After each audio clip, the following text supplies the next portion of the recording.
Welcome. In front of me I have the Infinix Hot 12i. I swear to God, there got to be a better way of naming your phones than with the word hot and then any number below 18. But yeah, today I'll go over unboxing along with a quick overview of this phone. So let's just pop it straight open.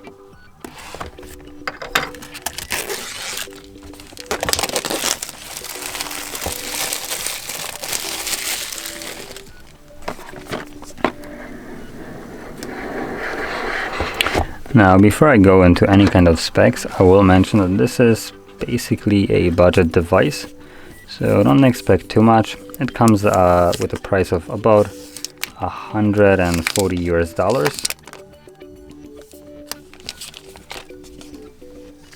There we go.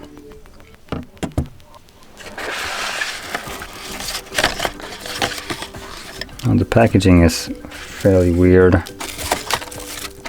Got some paperwork.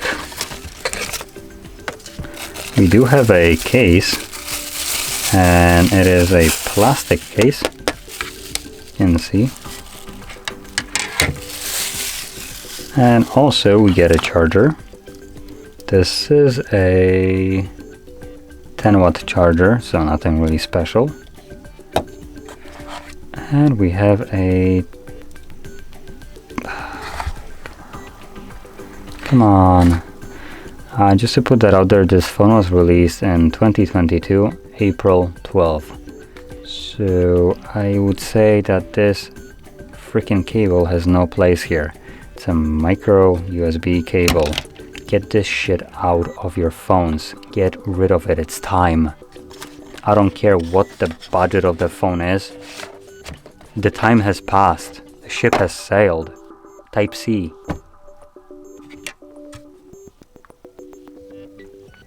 Anyway, I just see how this fits. There we go, that's the case.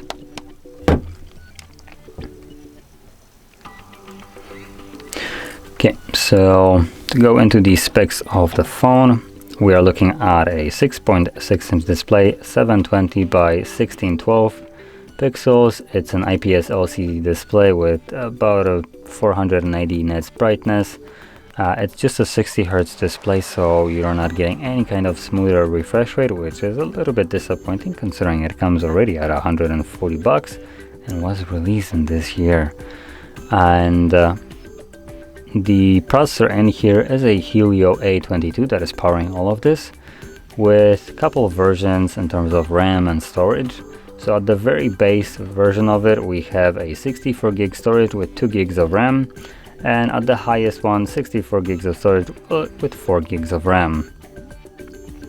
So not much more of a difference there.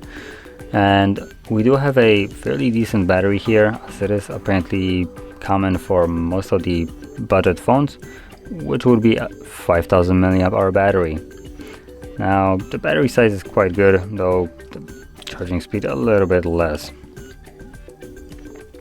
Now let's see, I'm gonna quickly go through the setup right here. Select your country.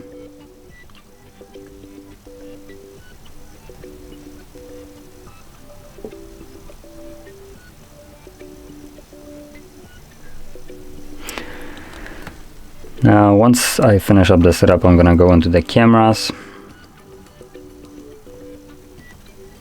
So there we go.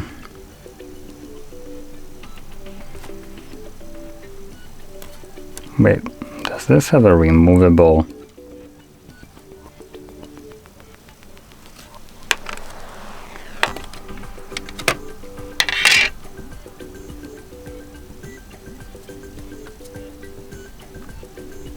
No, it's not removable. So not sure why it showed me a picture of removing a battery if I can't even take this off. Anyway, so if we flip it over, you can see that we have a triple camera setup, though these cameras look absolutely atrocious.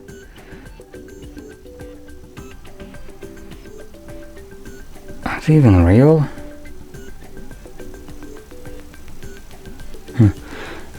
So apparently the main sensor is a 13 megapixel wide sensor, and then judging from the list there's like QVGA, whatever that is. Actually have never encountered this. Let's see what that is.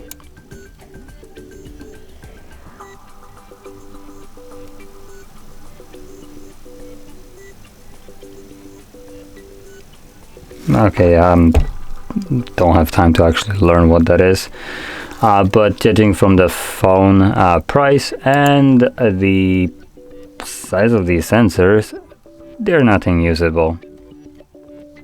So I'll be completely honest, at this point this phone seems to be a little bit overpriced for what it's offering, so I am not very impressed. The display right here is just, well, cheap, as you would expect, but you don't even get a high refresh rate.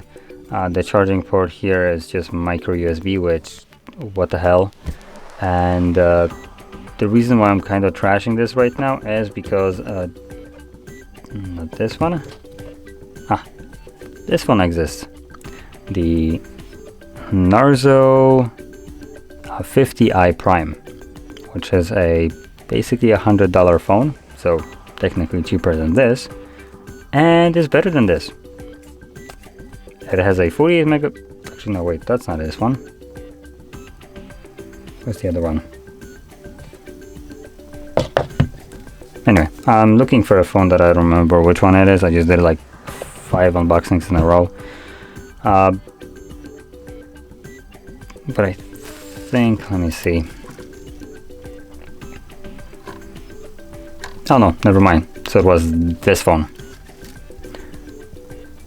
So it comes with a 90 Hz display, 4 gigs of RAM. Basically, majority of the components are almost the same, but the benefit here is with the display being at 90, and the fact that the main shooter here is a 48 megapixel sensor, so you're gonna get probably way better photos than you're gonna get with this garbage. So yeah, that's kind of why I'm a little bit harsh on this device, because it's not really meeting the standards right here for the price that they want. So yeah, now at the front, selfie one is a 8 megapixel sensor, and you have a back mounted fingerprint sensor. You get a headphone jack, which is a rarity these days, and that's about all we have for worth mentioning parts. Now in here it looks like we don't have NFC, which again is another disappointment. Yep, no NFC, and obviously you're not going to get any kind of like other features that you would expect, like 5G or stuff like that. It's all gone here. This is a barebone device, but it's coming a little bit too close to like a mid-range price of like 200 plus. So I'm not really sure who this phone is for, considering the price is like at 140 bucks, and at 140 bucks you can get phones that are significantly better than this. And it's not like this phone was released like a year ago or something. So yeah, I honestly, if you're thinking about getting this phone, I probably wouldn't actually recommend. I try to stay away nowadays from like recommending people the devices, but this one just is just like so far out there when you have something like this that is cheaper and basically better. So yeah, anyway, if you found this video helpful, don't forget to hit like, subscribe, and thanks for watching.